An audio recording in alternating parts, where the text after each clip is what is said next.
uma desinformação que aparece sempre Sim, também, é de que sim. é um conflito somente religioso e tal, e quem é quem, qual é o Exatamente, lado. Então acho que a gente exatamente. pode começar explicando Sim, por sim. aí, né? A gente estava falando na live de terça-feira agora que a guerra, se você for tentar estudar, você vai ter que voltar lá na Primeira Guerra Mundial. Eu até brinquei contigo dizendo assim, não, a gente tem que voltar lá na Bíblia, lá no Gênesis, né? Que a gente vai usar aqui, comentar às vezes alguma coisa do Gênesis como um livro histórico, né? Não como uma questão religiosa, teológica. Essa não é a intenção aqui. Mas o que é Israel? Israel hoje é um estado que tem esse nome dado por uma questão religiosa, né? Por conta de um homem chamado Abraão, que viveu nesse território de onde hoje se chama Israel e Palestina. Abraão era um homem que viveu ali na região onde hoje é o Iraque, migrou para lá, e ele teve 2 filhos, né? Um filho chamado Isaac e outro filho chamado Ismael. E a história começa aí, né?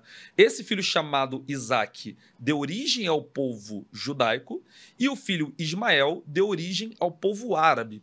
Então, se você disser e acreditar religiosamente que a terra foi prometida para Abraão, os judeus e os árabes têm uma legitimidade sobre a terra, né? Porque são filhos do mesmo pai.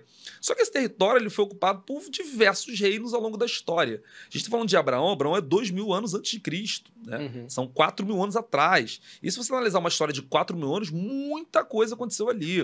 O território onde hoje é Israel, onde é a Palestina, ele inclusive nem se chamava Israel antes de 1948, a gente vai explicar isso daqui a pouco, né?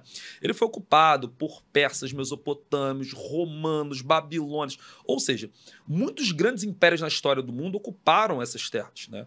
Os judeus, eles viveram ali nessas terras, foram para o Egito, todo mundo conhece a história de Moisés e tal, os judeus voltaram para lá, vieram os reinos judaicos, Davi, Salomão, toda essa história.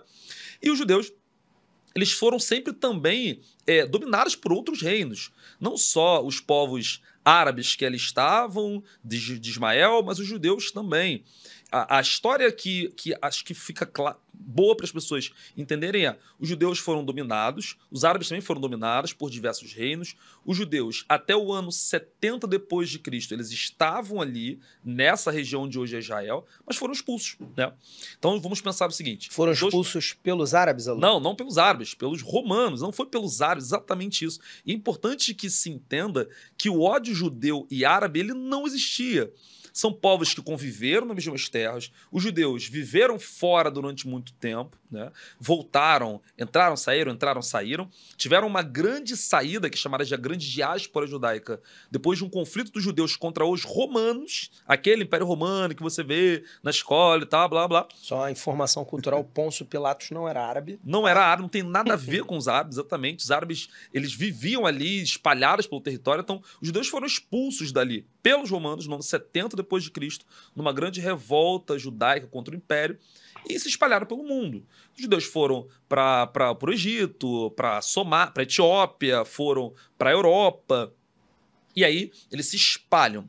Os judeus começaram a voltar só no século XX. Então, quem controlava essa região não eram os judeus, não eram os árabes, eram vários reinos. O último dos grandes reinos foi o Império Otomano. A gente vai falar sobre ele aqui daqui a pouco, né?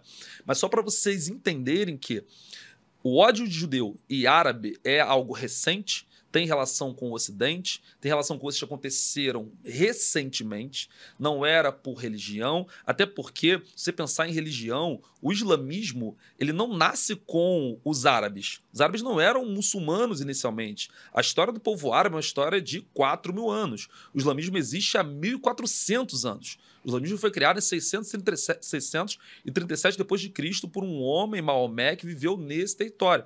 Então, você não tinha um ódio que era religioso, não existia um ódio étnico, não existia problemas em relação a recursos naturais inicialmente, porque o petróleo é do século XIX/XX, né? Então, o início desse conflito ele é muito de agora, né? Eu acho que é importante que as pessoas entendam isso quando usam a Bíblia para justificar, não, que o ódio religioso e Abraão, nada disso. Né? Cara, eu tava tentando não te interromper aqui, organizando na minha cabeça 3 coisas que eu acho importantes sobre o que você falou. Uma é deixar claro uma linhazinha do tempo na cabeça das pessoas com datas que você deu. se em 70 depois de Cristo os judeus foram expulsos daquele território e não por árabes, e só em 637 depois de Cristo surgiram os islâmicos, os povos árabes viveram então do ano 70 até o surgimento do islamismo e depois até o retorno dos judeus para lá, que é só no século XX já, em 1917, a gente vai falar do porquê dessa data já já, eles não se conheciam, não Sim. tinha internet, entendeu? A gente não tem sequer uma conexão desses grupos ali. É claro que quando a gente fala os fulanos saíram, os outros estavam, a gente está falando de maiorias, né? Óbvio que a gente está falando de predomínios e tal. Sim, sim. Mas, cara, os judeus eles estiveram por praticamente 1.900 anos fora daquela região, contra a sua vontade, sofrendo violência, vivendo como refugiados, é verdade. Mas é verdade também, fora daquela região. E é uma região que vai se estruturar com um predomínio demográfico, numérico, isso o Oriente Médio todo, tá? Não só a Palestina, com um predomínio árabe e com um predomínio mais tarde islâmico também, tá? Isso é uma coisa que eu achei muito importante do que você falou. E a segunda coisa que eu acho muito importante é a gente olhar para a religião como um fenômeno social.